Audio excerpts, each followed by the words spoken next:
दिल की है दस्तक और कुछ ना जानूं मैं, बस इतना ही जानूं तुझ में रब दिखता है यारा, मैं क्या करूं।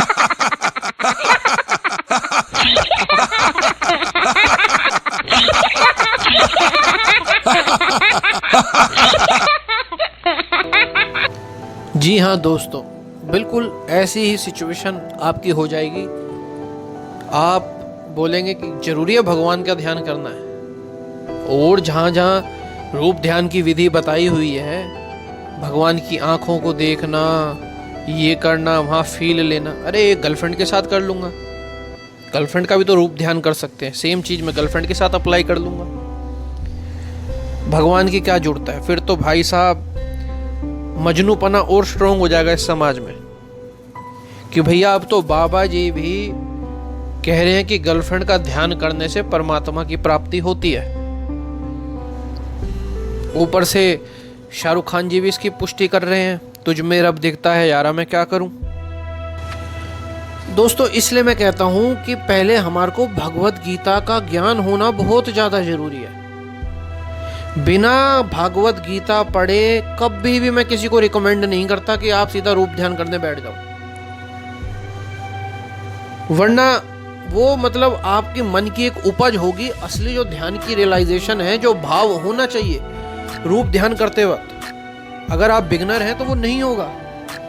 उसके लिए इंसान को साधना करनी पड़ती है, जो नवधा भक्ति का एक प्रोसेस है। श्रवण करना पड़ता है गुरुओं से, क्योंकि वो भाव का ट्रांसफर होता है। रूप ध्यान बिना प्रेम के आप कर नहीं सकते, और प्रेम करने के लिए पहले परमात्मा को मानना पड़ेगा। कृष्ण ही परमात्मा है। जब उनके साथ हमारा संबंध क्या है, ये हमारे को भागवत गीता समझाती है। फिर इंसान के मन में आता है कि हाँ मैं इसी का ही अंश हूं। जैसे हम जानते हैं कि ये मेरे माता पिता हैं। सपोज करिए कोई बच्चा एडोप्टेड, किसी ने एडोप्ट कर लिया, आज तक उसको नहीं बताया गया कि उसके माँ बाप कौन है। तो हो सकता है उसके माँ बाप उसके सामने से कई बार निकले, लेकिन बच्चे का कोई ऐसी प्रतिक्रिया ना हो। लेकिन जब उस बच्चे को कोई बताए कि ये तेरे माँ बाप हैं, इन्होंने तेरे को जन्म दिया है और कुछ कारणवश तेरे को इन्होंने एडॉप्ट किया, तो बच्चे के अंदर भाव आते हैं, एकदम आएंगे कि मैं इसका अंश हूं, इसका योगदान है मेरे साथ। 9 महीने इसने मेरे को अपने पेट में पाला है और मेरे को जन्म दिया है इस संसार में। ऐसे ही जब हम भगवत गीता पढ़ते हैं तब हमारे को समझ आता है कि शर अक्षर और शर अक्षर से जो अतीत है, और जो शर और अक्षर पे अपना कंट्रोल रखता है, जिसकी निर्दिक्षण में ही ये दोनों काम करते हैं, वो पुरुषोत्तम है। शर मनी प्रकृति, जिसमें सब कुछ नाशवान है, कुछ भी स्टेबल नहीं है। और अक्षर है जीव, आत्मा, जो परमात्मा का अंश है और इस प्रकृति में प्रविष्ट होके इसको चलायमान करता है। लेकिन गलती ये कर जाता है कि इस प्रकृति से ये संबंध जोड़ लेता है, शर से अक्षर संबंध जोड़ लेता है। यानी आत्मा जब नाशवान पदार्थ यानी शरीर, 5 भौतिक तत्वों से बना ये शरीर, मन बुद्धि अहंकार, ये आपका सूक्ष्म शरीर, और एक आपका कारण शरीर स्वभाव जिसको बोलते हैं। जब इसके साथ ये अक्षर यानी आत्मा संबंध जोड़ लेता है तो ये माया में फंस जाता है। और जब यही आत्मा उस पुरुषोत्तम के साथ संबंध जोड़ता है तो ये मुक्त है, परमात्मा तत्व की प्राप्ति करता है, अपने आत्म तत्व की प्राप्ति करता है। पहले ये बेसिक नॉलेज हमारे को होनी बहुत ज्यादा जरूरी है, शर क्या है और अक्षर क्या है। उसके बाद अगर हम ध्यान की बात करते हैं, फिर हमारे को क्षेत्र और क्षेत्रज्ञ को समझना होगा। क्षेत्र क्या है, यानी जो जानने योग्य है, यानी आपका शरीर। शरीर भी 3 प्रकार के हैं, जैसे हमने समझा, ये फिजिकल बॉडी, स्थूल शरीर, हमारा मन बुद्धि और अहंकार, ये हमारा सूक्ष्म शरीर, जो इस स्थूल शरीर के खत्म होने के बाद या फिर नींद की अवस्था में जो रहता है वो सूक्ष्म शरीर ही होता है। ऐसे बहुत से एक्सपीरियंस होंगे आपको सोते वक्त रात को नींद में, कि आपको नींद में ही अगर चोट लगती है तो आपको ऐसा आभास होता है जब मेरे को दर्द हो गया, और एकदम से आप आंख खोल देते हैं। होता है ना। इससे भी अंदर है, वो है कारण शरीर। जब इस सूक्ष्म अवस्था से भी इंसान और गहरा उतरता है तो एक जागृत अवस्था में वो सपना ले रहा होता है। उसको पता होता है कि यह सपना चल रहा है और इस सपने को वो देख रहा होता है। बड़ी दृष्टा के उसमें आ जाता है, स्थिर हो जाता है उस चीज में। कई बार ऐसा होता है कि वो भूल जाता है उसमें से बाहर निकलना, और कई बार हम घबरा जाते हैं कि इसमें से बाहर निकलूं तो निकलूं कैसे सपने में से, या शरीर में से जागूं तो जागूं कैसे, अपने शरीर को जगाऊं कैसे।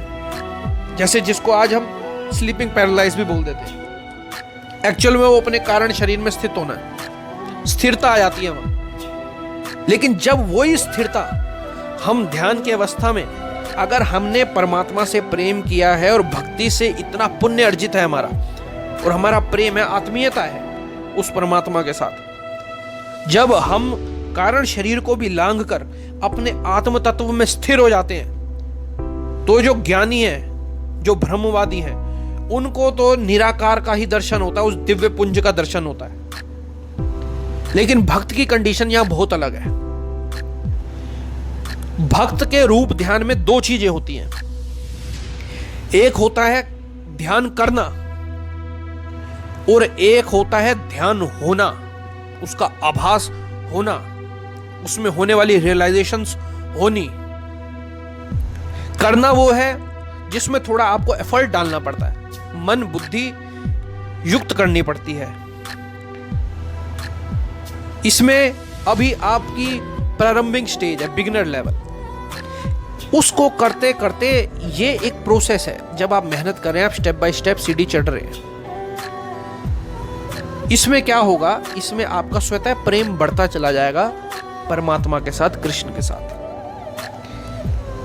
लेकिन जब आप अपनी परिपक्व अवस्था में आ जाएंगे, तब ये करना नहीं पड़ेगा, ये होगा, अपने आप होगा। वो रियलाइजेशन, जैसे आप सोएंगे, उठेंगे, बैठेंगे, आपकी चेतना इतनी ज्यादा युक्त हो चुकी होगी उस तत्व से, उस परमात्मा के प्रेम से, कि आपको वो बोध होने लगेंगे जो साधारण इंसान को नहीं होते, और जिनको व्यक्त करना बड़ा ही मुश्किल है। अगर हम चाहें कि मैं आपको ऑडियो में बता दूं एग्जैक्टली उसमें क्या क्या हो सकता है, तो दोस्तों इससे दिक्कत यह होगी कि आप उस चीज को पकड़ने की कोशिश करेंगे। यह कोशिश ही वो तत्व प्राप्त नहीं होने देती, इस कोशिश को हमें लांघना होता है। लेकिन फिर भी आचार्यों ने, गुरु परंपरा से जो आचार्य चलते आए हैं, और इस आचार्य परंपरा में स्वयं भगवान ने भी अवतार लिया भक्त के ही रूप में। उन्होंने हर भाव को व्यक्त किया है कि क्या क्या रियलाइजेशंस हो सकती है। लेकिन प्रारंभिक मैंने सबसे पहले कही कि आपको श्रवण करना है, स्वाध्याय करना है। श्रवण करने से, किसी भक्त के संपर्क में आने से, वो हमारे अंदर भाव का संचारण करता है। जैसे चुंबक के संपर्क में आने से लोहे में भी मैग्नेटिक इफेक्ट आता है, सेम ऐसे ही।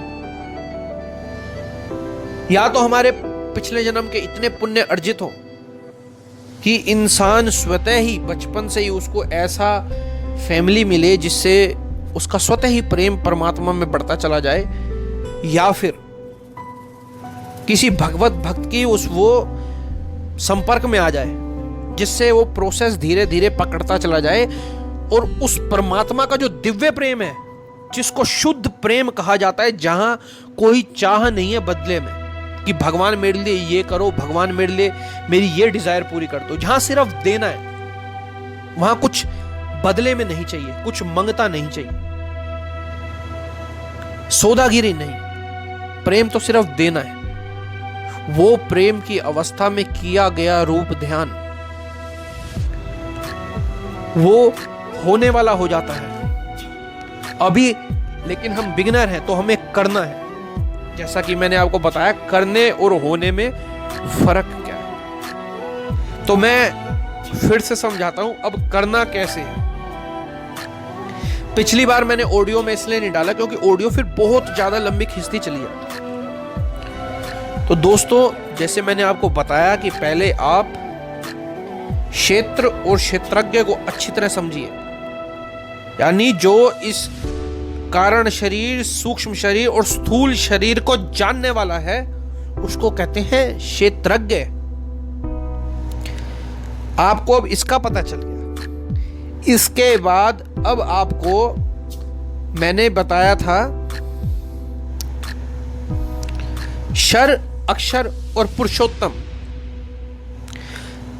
इसका ज्ञान भी आप ले चुके हैं। क्षर ये नाशवान प्रकृति, अक्षर यानी आत्मा और पुरुषोत्तम जो इन दोनों से अतीत है।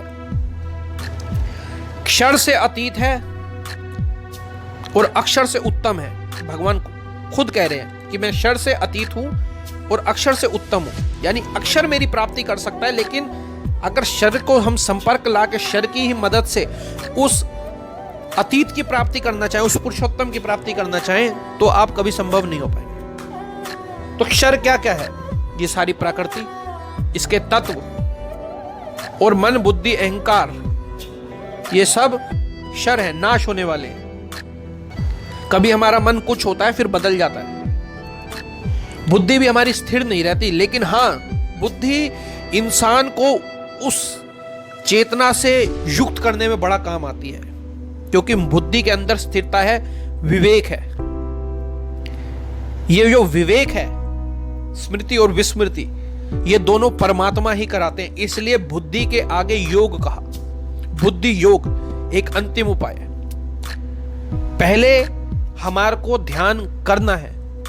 करने के लिए आचार्यों ने बताया कि भगवान के भगवत गीता पढ़ते पढ़ते जब आपके अंदर सरेंडरनेस आ जाए, उनके चरणों में जब आप रमण करने लगे, चरण इतने प्यारे लगे।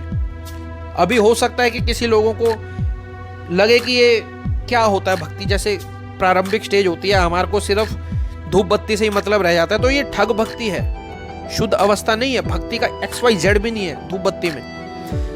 भक्ति तो प्रेम है जिसको डिफाइन नहीं किया जा सकता, जो करेगा सो जानेगा। आगे रूप ध्यान मैं नेक्स्ट आपको ऑडियो में बताऊंगा। ऑडियो बहुत ज्यादा लंबी ना हो जाए तो अभी स्टॉप करते हैं। हरे कृष्णा।